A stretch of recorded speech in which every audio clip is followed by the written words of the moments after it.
Welcome to the Zero Breach Zone, the ultimate podcast dedicated to safeguarding K-12 schools from cyber threats and beyond. I'm Andy. And I'm Phil, your co-host guiding you through the intersection of cybersecurity and education. Each episode, Phil and I will dive into conversations that matter, breaking down the latest cybersecurity challenges that schools face. And we're not doing it alone. We'll be bringing some experts in the field from the edtech world and beyond for interviews, getting their take on the most pressing issues.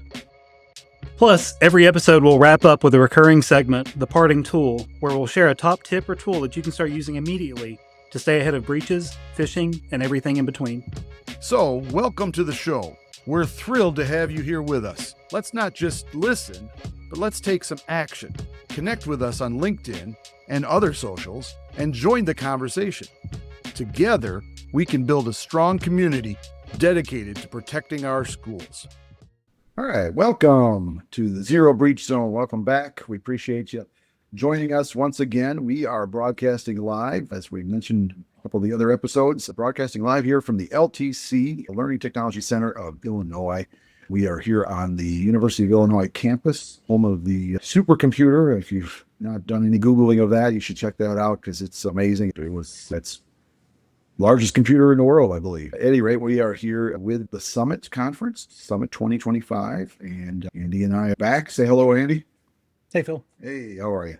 Good to see you. We have a special guest today. We have Itza White, and she is with an organization called 5-Star, and she happens to be the Director of Cybersecurity for 5-Star, and she helps a lot of school districts navigate the wonderful world of cybersecurity, which we're all about here, and particularly for school districts. That's the great thing about this is a K-12 focus, and that's what we're here about here on the Zero Breach Zone. And welcome, Itza. Thank you, Phil. Thank you so much for having me. It's such a pleasure to be here. Give us a little background. How did you get into this role as Director of Cybersecurity for 5-Star? Sure. My journey started about 5 years ago, right? Pandemic, I think, had us all thinking like, what are we doing what we want to be doing? So I decided to make the leap from retail. At the time, I was managing about 25 different Sprint stores and traveling a whole lot. And I said, you know what? I'm going to take the leap. I'm going to get into tech. Went to a boot camp, got those awesome certifications, right? Network Plus, Security Plus.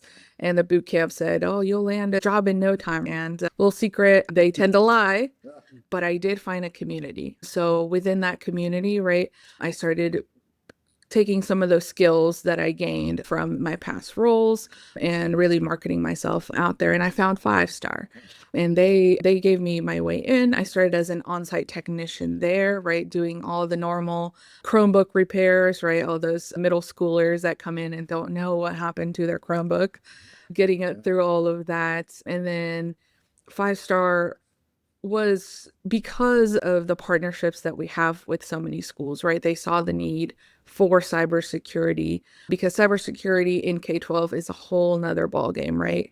It takes special considerations. So they knew my background and they knew how passionate I was about all of that. So they brought me into what was our beginning cybersecurity team and just collaborating with all of our engineers that we have in-house. We have a lot of K-12 knowledge. I believe it's over 100 years if you put us all together. We have former CTOs, we have former teachers, so we understand K-12. So we wanted to build cybersecurity services that made sense. So we built our cybersecurity consulting services. So we've had those for a little over a year now, and I did get the honor of kind of building those out from scratch.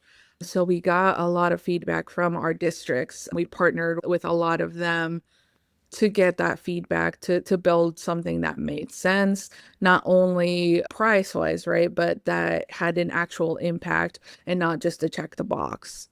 So that's a little bit of my journey. So what are you seeing out there in terms of in the schools that you've been helping with, school districts? What has been the biggest aha for you in terms of surprise that, wow, they don't have this in place, or they do have this in place? Maybe it's a good thing that I was headed down the negative path, but maybe there's some things that you saw that are like, wow, I'm surprised the school was even thinking about this. Yes. Holy cow, I had no idea these schools were so well funded. Yes. Yeah, I have not found that. Yeah. Darn. Yeah. But no, and I tell the districts when we start working on it, right? Like I tell them, picture this, it's our beautiful garden, right? We have a beautiful garden that we're tending, and there's this big rock that is cybersecurity. And we haven't ever looked under that rock, right? Everything's just working. Everything, the garden is growing, right? Teachers are able to do their job. What happens when we look under there, right? Are we gonna find some cute little roly-polies bugs? Or are we gonna find that snake under there that we just didn't know was in there? So that is why we partner with them to go through that process so that they understand the gaps and why they're important. So we look under that rock together and go through that and come up with a plan. But it is surprising what we find a lot is the knowledge is there, the processes are all there, but they exist up here, right? So they're not written down. So if Andy goes on vacation, right, who does what? And that's just something that we don't really think about needing to be on paper. So that's been one of our biggest findings of the knowledge is there. It's just we need to actually document it. And I'll second that from the school side. This is, first of all, this is something that comes up in almost every episode, like about the need for documentation. Sure. But we've conducted our NCSR survey the past couple of years, and the first level of every question is, do you have a policy in place for this? And the first time I filled it out, it's like, Yes. no. Yes. And that was an eye-opening kind of moment for me.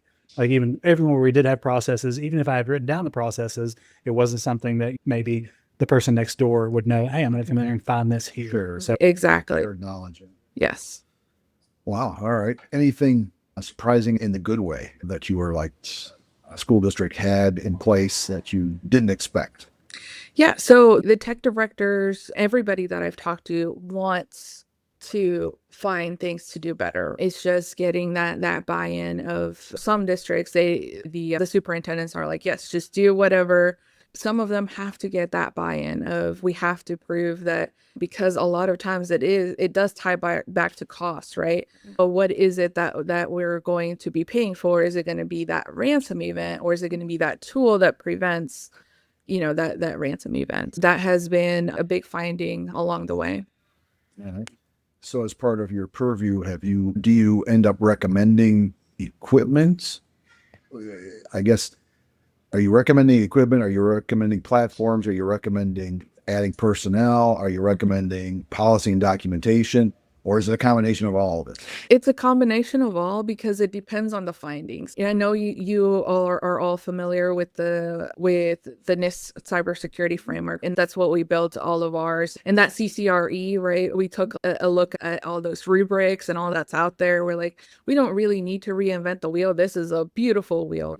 But we just made sense for our districts, right? So we take that assessment, we start with the assessment, and we go through the assessment of the full NIST, right?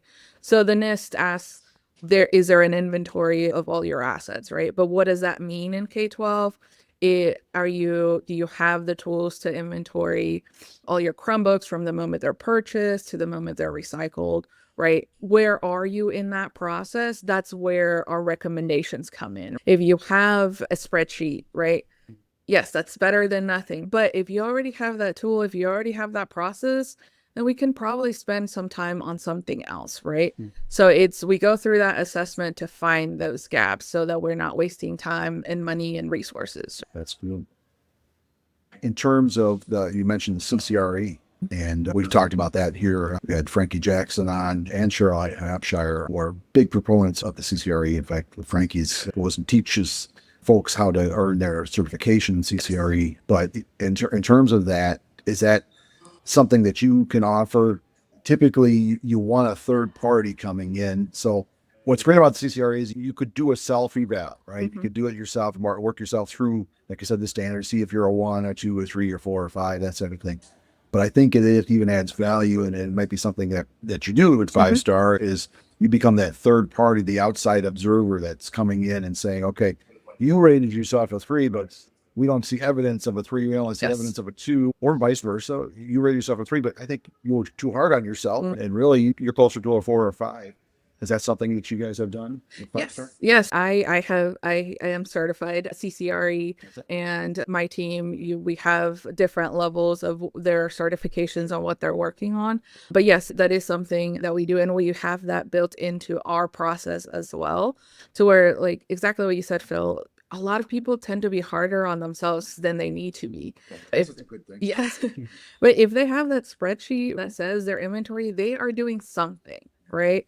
So even if they're like, no, I don't really have that, it's there, but we can do better, because on everything on that the NIST provides and those rubric provides is how can we do better? Because that's our end goal. So one of the soapboxes I get on a lot, and this may spring out of that kind of evaluation process, but talking about everyone's looking at like buying cyber products and platforms and everything else. And usually there's really more of a need for just basic cyber hygiene. Yes. If you were just if someone came and said, hey, where do I start? What's a good starting point for people of something to focus on, or something to, instead of just go and spend a crap ton of money on a SIM or an EDR? Sure. Or whatever, where would you start people? Yeah. So we have found a couple of themes throughout doing this with a lot of our districts. Is training is a big one, right? Security awareness training, actually nailing down one cadence and the type of training that is offered. A lot of times you don't really have to spend that much money to get that training in and build that culture of security first, right? I tend to ask this question a lot, especially when I'm meeting people, like, how many of you are part of the security team? And then hardly anybody raises their hands unless they're actually part, but we're all part of the security team, right? So that's a big one. And then having an incident response plan and testing that incident response plan is what I tell people. You don't have to have your incident response plan all laid out to where, oh, we're going to send it to the publisher, it's ready to go before you test it. That's part of testing. You're going to find gaps. Even if you think, oh, this is ready to go, that's the goal of testing. So don't be afraid to do that tabletop to figure out those gaps before that's quote unquote ready to publish. Oh, all right. So there's a lot involved there. So how long have you been coming into schools to do this sort of thing? And did you ever do it in the corporate world before that? I know you mentioned Sprint and what have you, but it was probably a different role at that. Yes, that was a different role. But yes, so we've been helping schools for a little over a year. We actually have 2 districts now that they're ready for their next round that we're going to reassess. And we've made a whole lot of progress there, right? Because it just takes time. It's an ongoing thing. We're never done. So now we have 2 districts that are ready for that reassessment, but we've been branching out a lot more, trying to attend these kind of events to provide those tabletops and to provide those incident response plans, because there are, like you said, in corporate world, there are a lot of templates. There are a lot of like how to, but they don't apply to K-12. And that's what we have over 100 years of experience. So we want to bring all that. And that's the beautiful thing about this community, right? That in K-12, that everybody wants to help. Yes. So true. We talked about that even in our last episode about the differences between corporate and education being a sharing community that's out there and sharing ideas. So you guys are based out of Indiana, if I'm not mistaken, right? Yes. I know you're branching here into Illinois as much as possible. Well, I know some of your colleagues as well, and I've gotten to know them. And 5-Star does more than just cybersecurity. That's one branch, but I know you offer a lot of different services. And I'm also familiar that 5-Star has been working with Indiana's COSIN chapter as well. I know I spoke with Nathan Davidson a little bit to see if we could get him to work more with our Illinois one as well. And we have a friendly competition of trying to get more members, COSIN members, more districts to be a part of the membership of COSIN, the national level. How important it is that you build that network of trust and network of people that you can reach out to. And so maybe 5-Star could be a bridge for that. And you in this role, I think, would be a great advocate and resource for that. Yeah, we would love to do that. Like you said, with 5-Star, we have more than just cybersecurity. We have on-site technicians, we have professional development services, we have data, right? That's one of our big ones, is our data warehouse and all of that good stuff. And we've been because we were born in Indiana, right? That's where it made sense. But we are branching out, trying to find those equivalent communities in other states that we can partner with and provide those resources. Recently, we had a tabletop with a school in Georgia, actually. So we were able to do that virtually, and they already provided some great feedback. So we can make it happen. And that's the good thing about K-12 is you don't all have to be in the same area. I mean, that does help. It's nationwide where the help can come from. So from talking to so many different school districts, are there any kind of consistent prevalent concerns that you're seeing pop up that pretty much everyone is worrying about the same thing or they're facing the same thing? Yep. Cyber insurance, a big one. Cyber insurance is constantly changing their requirements, which tabletop is a big one. Incident response planning is another big one. So that is a big concern there. And also the fact that schools have now become more of a target because the bad guys have finally figured out, like, hey, there's all of this treasure trove of data, right? And if they get those data that we're entrusted with, then they can pretty much write their own ticket. We've seen that a lot more with some of the Power School breach and some of those more targeted attacks, right? So that's something that's very worrying, that we're underfunded, right? And the resources don't tend to be there as much as in the corporate world. So if we continue to become targets, how do we battle that? So That's tremendous. In terms of, do you source different, like when you walk into a district and you've done the audit and you've gone through the rubric and you realize, hey, you could really benefit from this particular tool or this platform? Talk about an MDR and IDR and EDR, I guess was another one. All the DRs. All the DRs, right? Yeah. Does 5-Star then have the ability to link districts with those resources? And I don't know, I guess I don't know enough about 5-Star to know if you're a reseller of some of those tools that are out there. Yes, we do have a lot of partnerships. We have 2 different security operations centers that we partner with, SOC and SIM combo, Ag0 we partner with. They offer that MDR, that SOC. They also look at your environment. So Google, Microsoft environments all goes into that. And then we partner with SentinelOne. So we have all those tools that we're partners with that we can provide some guidance on. But our main goal is to figure out your actual gaps. Because again, anybody can just come in and try to sell you and try to plug in whatever tools that they're working with. But that's why we're very focused on partnerships that work for K-12. So Managed Methods was here. That's another one of our partners where we have found that they provide specific for K-12 those resources that are very much needed and in a pricing that makes sense for K-12. So to piggyback off that, I know just one of my soapbox about cyber hygiene and not buying products. But if you're going to promote a product for K-12, is there you've got just one pot of money you should spend it on? What's X? Yeah, that's tough because it's not going to be a one size fits all.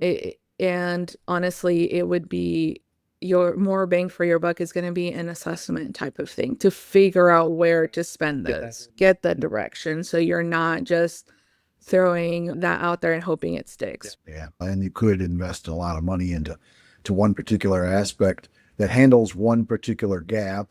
You fix what's the old adage that's out there? Yeah, as far as a boat, you plug the one hole there, but you forgot that the fact that it's missing an entire side of the boat. Yeah. What does it matter if you plug this little hole over here? So that's good that you're looking at more of a comprehensive approach. Really appreciate that. Yeah. We had Mindy Fiskus on, and she promotes the women in ed tech and particularly women in technology. It's good to see another woman in this realm. I think it's awesome that you're there and you're setting an example. I imagine that's probably pretty valuable when you walk into a school district. And for one, sometimes it could be a male dominated in terms of a CTO and all that. But if you walk into a school district that has a woman CTO or a woman director of technology, I imagine that's probably pretty welcoming. How has that experience been as far as being able to mentor, and maybe even if you're working with some of the students, possibly seeing some of the girls be able to see you in this role and walk with authority into this role. How has that been for you? Yeah. So I actually have a twofold answer to that. As an on-site technician, so we had a program where we had student helpers, right? Because those Chromebooks never stop coming. They're always broken. And I had one. Yeah. Yes, that's true. Yeah. A lot of wear and tear. So I had one student helper that was a female, and she was wanting to get into the field. I spent some time with her, help her figure out her roadmap, because that's one of the bigger things, especially when it comes to cybersecurity or even IT, figuring out what you want to do. Sure. That's a big thing. And then with 5-Star, we've built in that quote unquote culture of promoting those people that have that curiosity. And so we've built that. You go from an on-site technician to our virtual help desk, and then help thousands of different students, staff, all of that, and give you a little bit more exposure there. And we actually had a VST move into our cybersecurity team, and she brought in that curiosity, that drive, right? So we're building that. We're building it into our culture, so it doesn't matter if you're male or female, but of course we want to promote that. So that, I think that comes back to building it as part of your culture. It sounds 5-Star is using that culture as your North Star. It has that mindset already. So that's really good to have that. They've obviously, by investing in you and trusting you with this role as well too. They obviously they're being intentional about that. So that's really good. We're getting to that point now. I appreciate your time and your stories that you were able to share and some of the things that are out there. I believe a lot of our audience will be able to resonate with some of your findings, and it's good to hear that sometimes we feel like this is only happening to us, but really you just proves that it isn't necessarily the case. Everybody's focused on some very similar challenges. But to handle some of those similar challenges, our audience knows that we like to give parting tips. And usually Andy has it in his back pocket, but I think you might have something that you might want to share with our audience of a tool that is cool that you've been able to use. I do actually. Going through the NIST assessment takes a very long time. There's 106 categories and so many different subcategories. So what we did is we built a tool, 20 questions. It still ties back to the NIST, right? But 20 questions takes you 10 to 15 minutes to figure out, are you ready for a cybersecurity incident, and identify those gaps quickly, right? So this is a free tool. If you go to our website, 5startech.com, then you will find the tool there. But you can, again, 10, 15 minutes to go through the assessment, and you get immediate feedback. Then that kind of ties you back. We do offer a 30-minute consultation with me and my team to go through those and help you start that roadmap. What's that tool called? So it's our cyber incident readiness check. Cyber incident readiness check. Yes. And the cost of that? It is free. Free $99. Favorite prices, yes.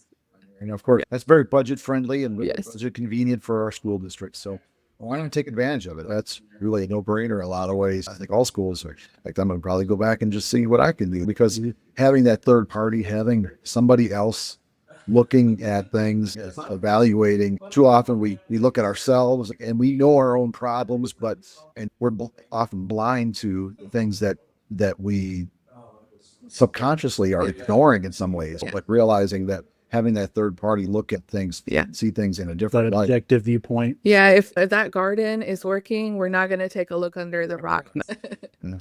All right. And that's a great analogy. I'm so glad you say that right off the beginning of our show here today. Thank you so much for your time today and your expertise, and look forward to working with you in the future as well. And you're doing your part to make all of our school districts a zero breach zone. Thanks for tuning in to today's episode of the Zero Breach Zone podcast. We hope our conversation left you feeling more informed and empowered to protect our K-12 schools from cyber threats. A big shout out to our sponsor, CyberNut AI, for making this podcast possible. CyberNut is committed to providing security awareness training designed for schools, helping educators and students navigate the digital world with confidence. If you want to learn more about how CyberNut can help strengthen your school's cybersecurity defenses, head over to their website, cybernut.com, and sign up for their training program. Together, we can create a safer online environment for everyone in our educational communities. And don't forget to hit the subscribe button. Connect with us on LinkedIn to join the conversation and help us build a strong community around cybersecurity and education. Join us next time on the Zero Breach Zone for more insightful conversations. Stay vigilant, stay ahead, and let's keep our schools a Zero breach Zone.